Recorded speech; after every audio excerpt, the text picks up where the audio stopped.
Hello dear friends, welcome है आप सभी का आपका अपना क्लास तनु क्लासेस आर्ट कॉम में। तो आज इस वीडियो में ज्योग्राफी के चैप्टर 4 यानी मानव विकास का थ्योरी कंप्लीट करेंगे। काफ़ी इंपॉर्टेंट चैप्टर है और इस चैप्टर से काफ़ी क्वेश्चन से पूछे जाते हैं, तो एग्जाम की दृष्टिकोण से बहुत महत्वपूर्ण है, इसलिए आप लोग ध्यान से देखिए और ध्यान से सुनिए। तो चैप्टर का नाम क्या है? मानव विकास यानी ह्यूमन डेवलपमेंट है। तो सबसे पहले समझना है कि मानव विकास क्या चीज होता है। मानव विकास किसी समाज, क्षेत्र, प्रदेश इत्यादि में होने वाले ऐसा सकारात्मक बदलाव है, ऐसा सकारात्मक चेंजिंग है, परिवर्तन है, जिससे मानव अच्छाई की ओर बढ़ता है। मानव विकास कहलाता है। मानव विकास से मानव में गुणात्मक परिवर्तन होता है, चेंजिंग होता है, जैसे शिक्षा में परिवर्तन, जीवन प्रत्याशा, ज्ञान इत्यादि में परिवर्तन। ये परिवर्तन किसके कारण होता है? मानव विकास के कारण होता है। और मानव विकास क्या है? एक ऐसा परिवर्तन है, ऐसा सकारात्मक बदलाव है जिससे मानव का जो जीवन है, मानव का जो एक तरह से जीवन है, वह किसकी ओर बढ़ता है? अच्छाई की ओर बढ़ता है। यानी मानव विकास के कारण मानव का जीवन सार्थक हो जाता है। सार्थक जीवन का मतलब होता है ऐसा जीवन जिसमें किसी चीज का कमी नहीं हो, किसी चीज का भी मतलब एक तरह से कमी महसूस न हो, हर एक चीज, हर एक संसाधन आदमी के जीवन में उपलब्ध हो, उसको कहते हैं सार्थक जीवन। और मानव विकास के कारण मानव का जो जीवन होता है वह सार्थक बन जाता है। ठीक है, उम्मीद करता हूं आपको समझ में आ गया होगा कि मानव विकास यानी ह्यूमन डेवलपमेंट क्या होता है। तो अब समझ है कि मानव विकास के परिणाम यानी मानव विकास का जो रिजल्ट है, जो परिणाम है, उसको वो क्या क्या परिणाम है। इसको परिणाम को आप महत्वपूर्ण पक्ष भी कह सकते हैं, यानी इंपॉर्टेंट जो एक तरह से जो है इसका पक्ष है वो पक्ष भी कह सकते हैं। यानी मानव विकास के परिणाम को आप महत्वपूर्ण पक्ष भी कह सकते हैं। ठीक है, इसके क्या क्या पक्ष हैं, क्या क्या परिणाम है, तो चलिए देखते हैं। व्यक्ति का दीर्घ आयु अर्थात लंबी जीवन प्रत्याशा, यानी मानव विकास के कारण जो होता है व्यक्ति का आयु जो होता है वो लंबी होता है, यानी ज्यादा दिन तक वो जीता है। सुखी जीवन अर्थात सार्थक जीवन, मैंने आप लोग को बताया कि सार्थक जीवन यानी सार्थक जीवन में कोई चीज का कमी नहीं होता है, कोई साधन का कमी नहीं होता है, वो एक तरह से जीवन जो है अच्छी से मतलब गुजर बसर करता है, उसी को कहता है सार्थक जीवन। यानी सुखी जीवन को ही आप एक तरह से सार्थक जीवन कह सकते हैं। सुखी अर्थात सार्थक जीवन जीने के लिए पर्याप्त संसाधनों का उपलब्ध होना, ये किसका रिजल्ट है, किसका परिणाम है? मानव विकास का परिणाम है। सामाजिक तथा राजनीतिक क्षेत्र में शांति, ये भी किसका परिणाम है? मानव विकास का परिणाम है या फिर महत्वपूर्ण पक्ष है। स्वास्थ्य और शिक्षा तथा शिक्षा तक मानव विकास की पहुंच, यानी स्वास्थ्य और शिक्षा तक मानव विकास की पहुंच। इसका मतलब यह हुआ कि समाज में कोई भी व्यक्ति अगर रह रहा है तो अगर वहां का मानव में विकास हो रहा है तो उसका जो एक तरह से कोई भी व्यक्ति होगा वो हर एक व्यक्ति का स्वास्थ्य और शिक्षा तक पहुंच होगा। यानी हर एक व्यक्ति अपने स्वास्थ्य की दृष्टि से, अपने मतलब एक तरह से शारीरिक दृष्टि से, स्वास्थ्य की दृष्टि से मतलब एक तरह से सक्षम होंगे, यानी एक तरह से क्षमतावान होंगे। और शिक्षा में पहुंच होगा, यानी एक तरह से हर एक व्यक्ति पढ़े लिखे होंगे, हर एक व्यक्ति साक्षर होंगे, तभी क्या होगा कि मानव विकास होगा। यानी यही है स्वास्थ्य और शिक्षा तक मानव विकास का पहुंच। यानी मानव विकास के कारण ये सब परिणाम निकलता है। अगर मानव विकास अगर हो रहा है तो समझ जाइए कि ये सब चेंजिंग हो रहा है, ये सब मतलब एक तरह से रिजल्ट आ रहा है, और ये सब क्या है? मानव विकास के महत्वपूर्ण पक्ष भी कह सकते हैं। अब आगे समझते हैं कि मानव विकास के चार स्तंभ। चार स्तंभ का मतलब समझते हैं, यानी पिलर, यानी जो इसको खंभा भी स्तंभ भी कहते हैं। ठीक है, अगर चार स्तंभ में से एक स्तंभ मतलब एक तरह से डिसमिस होता है तो मानव विकास में कहीं ना कहीं कमी आएगा। तो चार स्तंभ है, यानी मानव विकास के कितने स्तंभ है? टोटल 4 स्तंभ। समता, सतत पोषणीयता, और आगे आपको पढ़ना है उत्पादकता और सशक्तिकरण। ठीक है, 4 इंपॉर्टेंट स्तंभ है मानव विकास के। तो सबसे पहले आपको समझाते हैं कि समता क्या होता है। यानी एक तरह से पारिटी हो गई, पार्टी कर दिया, PARITY, पारिटी का मतलब होता है समता, PARITY, पारिटी। ठीक है, यानी हर व्यक्ति, समता क्या है? मानव विकास के 4 स्तंभ में से एक स्तंभ है। समता का मतलब क्या होता है कि हर व्यक्ति, चाहे वह किसी भी जाति के हो, किसी भी धर्म के हो, किसी भी प्रजाति या फिर कोई भी क्षेत्र से रहता हो, उसने अपने उनसे मतलब बिना भेदभाव किए, चाहे जाति के आधार पर, धर्म के आधार पर या फिर कोई भी क्षेत्र के आधार पर, उसके बिना भेदभाव किए उन्हें सभी विकल्प अर्थात अवसरों तक पहुंचने देना ही क्या कहलाता है? समता कहलाता है। समता मानव विकास का एक महत्वपूर्ण पक्ष है, महत्वपूर्ण पहलू है। यानी कोई भी व्यक्ति अगर है समाज में, चाहे वो जाति, उसका कोई कुछ हो, प्रजाति हो, कोई भी क्षेत्र से हो, कोई भी जाति हो, कोई भी धर्म से हो, तो उसको ना एक तरह से वो सब को दूर करते हुए, वो सब का बिना भेदभाव किए हुए, वो सब चीज को छोड़ते हुए, वो एक तरह से हर एक विकल्प को, यानी समाज में जितने भी अवसर हैं, जितने भी विकल्प हैं, कोई भी सरकारी फंड है, कोई भी सरकारी परियोजना है, हर एक तक उसका मतलब हिस्सेदारी होना चाहिए, भागीदारी होना चाहिए। यही है आपका समता यानी पारिटी। ठीक है, अगर एक तरह से समता अगर समाज में नहीं है तो एक तरह से समझ जाइए कि मानव विकास वहां होना संभव नहीं है। तो आगे आप आपका है दूसरा जो स्तंभ है सतत पोषणीयता यानी सस्टेनेबल सस्टेनेबिलिटी। ये क्या होता है? ये मानव विकास के लिए यानी ह्यूमन डेवलपमेंट के लिए आवश्यक है, यानी बहुत जरूरी है। इसमें वर्तमान पीढ़ी यानी हम लोग क्या है, वर्तमान पीढ़ी है, यानी वर्तमान पीढ़ी वो या फिर वर्तमान मानव भी बोल सकते हैं। संसाधनों का दोहन का मतलब होता है इस्तेमाल करना। आने वाली पीढ़ी यानी भावी पीढ़ी, जो पीढ़ी हम लोग के बाद अब आने वाला है, आने वाली पीढ़ी को ध्यान में रखकर करता है। और संसाधनों के दुरुपयोग से बचता है यानी मिस यूज। दुरुपयोग का मतलब क्या होता है? मिस यूज, ठीक है।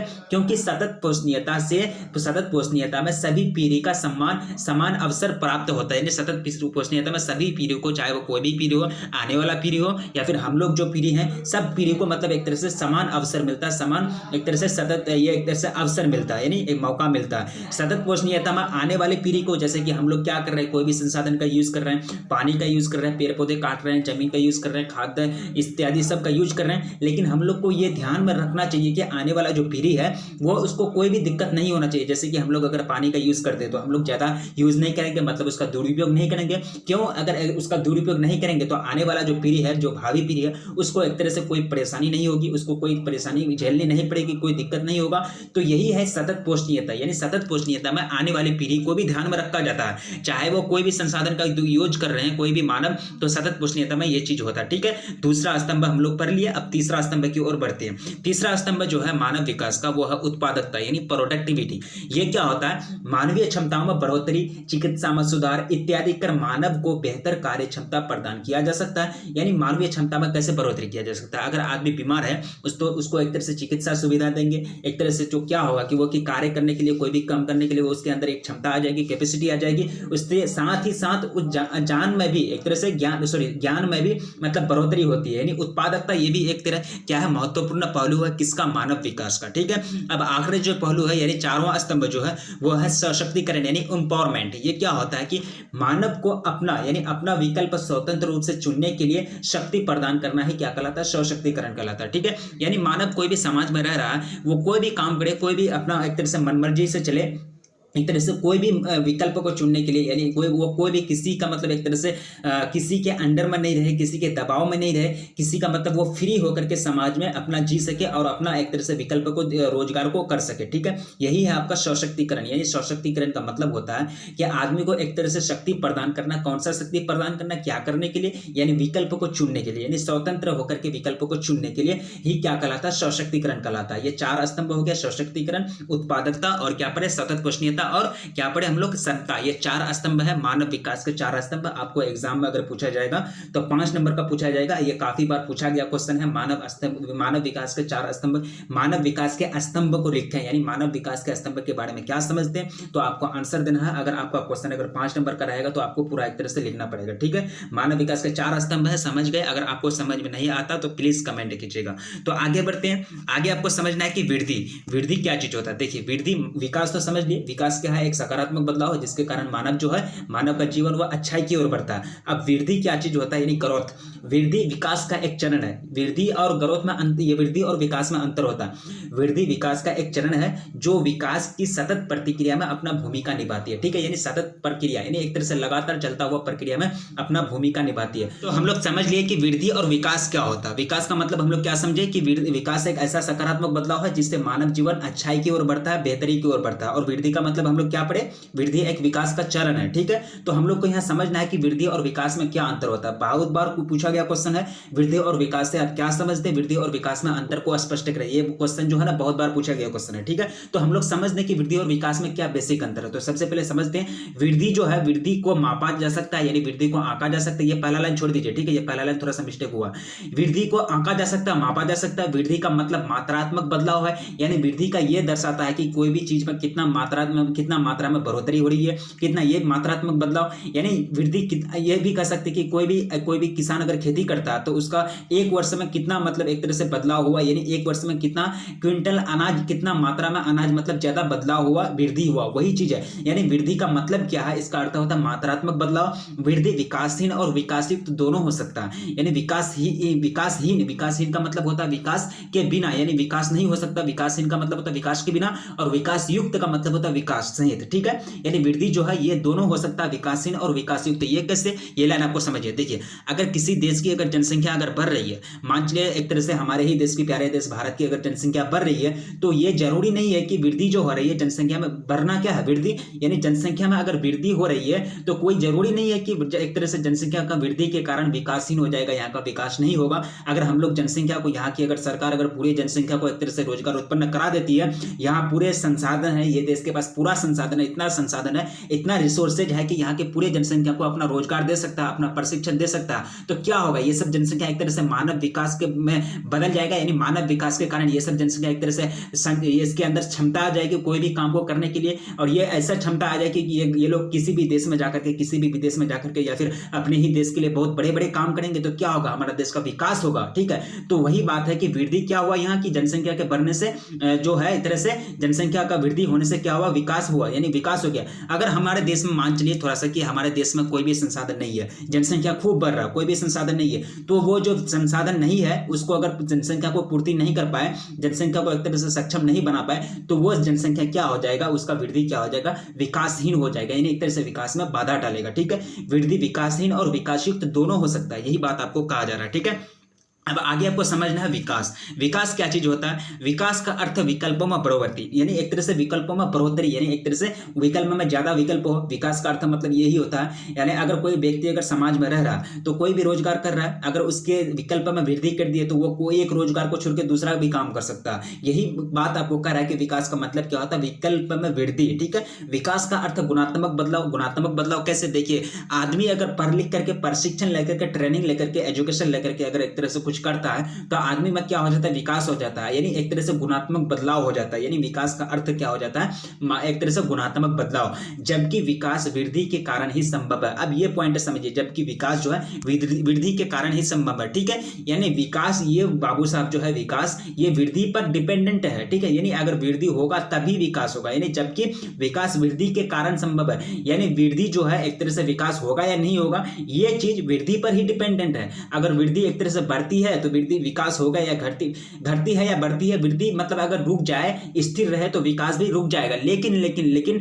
वृद्धि जो है ये विकास पर डिपेंडेंट नहीं है, विकास हो या नहीं हो वृद्धि को इससे कोई मतलब नहीं, ठीक है। लेकिन ये विकास को वृद्धि से मतलब है, समझ लिए। यानी जबकि विकास वृद्धि के कारण ही संभव है, ठीक है। अगर आपको समझ में नहीं है तो प्लीज कमेंट कीजिएगा। ये पहला लाइन जो था ये विकास के बारे में था, यानी विकास तब तक संभव नहीं है जब तक विकास यानी वर्तमान हालत में सुधार नहीं हो, तब तक विकास संभव नहीं है, यानी डेवलपमेंट संभव नहीं है। ये वृद्धि और विकास में हम लोग अंतर समझ लिए, आपको एक तरह से नोट बनाते हुए जाना है, ठीक है। अगर आपको समझ में नहीं आया तो प्लीज कमेंट कीजिएगा। तो आगे हम पढ़ते हैं कि डॉक्टर महबूब उल हक के बारे में। ये डॉक्टर महबूब उल हक कौन है, ये जो है एक पाकिस्तानी अर्थशास्त्री थे। कौन थे, पाकिस्तानी अर्थशास्त्री थे। इनका जन्म हुआ था कब, 1934 में। मतलब ये जो थे हमारे अभी पाकिस्तान में बंटवारा हुआ, उस टाइम जो थे भारत एक ही साथ थे। 1947 में तो आजादी के बाद एक तरह से बंटवारा हुआ है ना, तो 1937 में एक तरह से कह सकते हैं कि उस टाइम ये मतलब एक तरह से इंडिया के, भारत के मतलब प्रसिद्ध अर्थशास्त्री थे, ठीक है। उनका जन्म कहाँ हुआ था, कब हुआ था, 1934 ईस्वी में।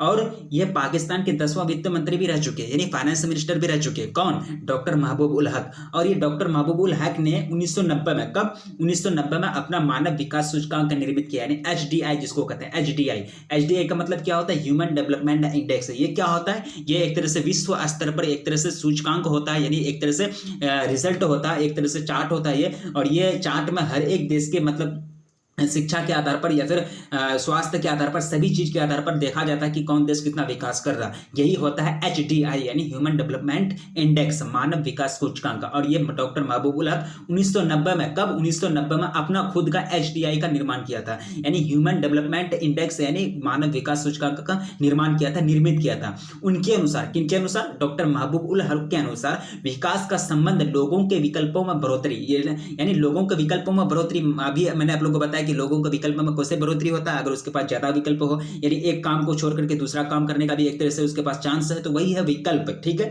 यानी विकास का संबंध है लोगों के विकल्पों में बढ़ोतरी, ताकि वह आत्मसम्मान के साथ यानी सेल्फ रिस्पेक्ट के साथ दीर्घ और स्वस्थ जीवन जी सके, यानी लंबा जीवन और एक तरह से स्वस्थ जीवन, कोई बीमारी नहीं, कोई रोग नहीं, अपना जीवन जी सके, ठीक है। यही होता है विकास का मतलब, किसके अनुसार, डॉक्टर महबूब उल हक के अनुसार। और ये कब दिए थे, 1990 में अपना HDI का निर्माण किया था, ठीक है। और ये डॉक्टर महबूब उल हक, अमर्त्य सेन जानते हैं, ये अमर्त्य सेन बहुत एक तरह से इंपॉर्टेंट जो थे, बहुत इंपॉर्टेंट, बहुत महत्वपूर्ण अपने जमाने के माने जाते थे अर्थशास्त्री, ठीक है, यानी खूब एक तरह से प्रसिद्ध थे। डॉक्टर महबूब उल हक, या महबूब यहाँ कर दिया महबूब होगा, ठीक है, डॉक्टर महबूब उल हक और प्रोफेसर अमर्त्य सेन जो है दोनों में काफी मित्रता थी, काफी दोस्ती थी, यानी घनिष्ठ मित्रता थी, ठीक है। डॉक्टर महबूब उल हक और इसके बीच में डॉक्टर अमर्त्य सेन के बीच में। डॉक्टर महबूब उल हक कौन है ये समझ लिया आप, उन्होंने एक तरह से एसडीआई का निर्माण किया था। विकास क्या है और ये वृद्धि क्या है, दोनों में अंतर भी समझ लिए। वृद्धि क्या होता है, सशक्तिकरण, उत्पादकता और सतत पोषणीयता और समता, ये क्या है, विकास के यानी मानव विकास के 4 स्तंभ है, काफी इंपॉर्टेंट है, ये चीज आपको याद रखना है, मानव विकास के 4 स्तंभ, ये सब चीज पढ़े। और पढ़े हम कि मानव विकास के परिणाम, यानी मानव विकास के क्या क्या महत्वपूर्ण पक्ष है, या फिर मानव विकास के क्या क्या परिणाम होते हैं, ये सब चीज पढ़े हम लोग। और ये पढ़े कि एक तरह से मानव विकास क्या चीज होता है, यानी ह्यूमन डेवलपमेंट क्या चीज होता है, ठीक है, ह्यूमन डेवलपमेंट क्या चीज होता है, ये सब चीज पढ़े। तो ये चैप्टर का फर्स्ट वीडियो था, और सेकंड वीडियो जो आएगा वो सेकंड वीडियो में पूरा लेक्चर, पूरा एक तरह से चैप्टर कंप्लीट कर लिया जाएगा। और ये चैप्टर का फर्स्ट वीडियो था। अगर आप चैप्टर पूरा तरह से पढ़ लिए हैं तो इसको एक तरह से नोट बनाने की कोशिश कीजिए, क्योंकि इस तरह से शॉर्ट नोट आपको कहीं ना मिलेगा, ठीक है। मैं एक तरह से ज्यादा चीज ये एक तरह से शॉर्ट नोट बनाने की कोशिश किया हूं, आप लोगों को एक तरह से सिंपल लैंग्वेज, यानी सिंपल लैंग्वेज, सिंपल भाषा यूज किया हूं आप लोगों को समझाने के लिए, ठीक है। ये ज्योग्राफी का चैप्टर 4 था, मानव विकास यानी ह्यूमन डेवलपमेंट। प्लीज आप लोग से रिक्वेस्ट है कि अगर आप लोग चैनल पर पहली बार आए हैं तो प्लीज चैनल को सब्सक्राइब कर लें, क्योंकि इस चैनल पर आपको तैयारी कराई जाती है, ठीक है। अगर आप चैनल पर पहली बार आए हैं तो प्लीज अपने दोस्तों में एक तरह से शेयर भी कर दें, और एक तरह से चैनल को विजिट भी कर लें कि चैनल सही लगेगा तो प्लीज चैनल को सब्सक्राइब भी कर लें।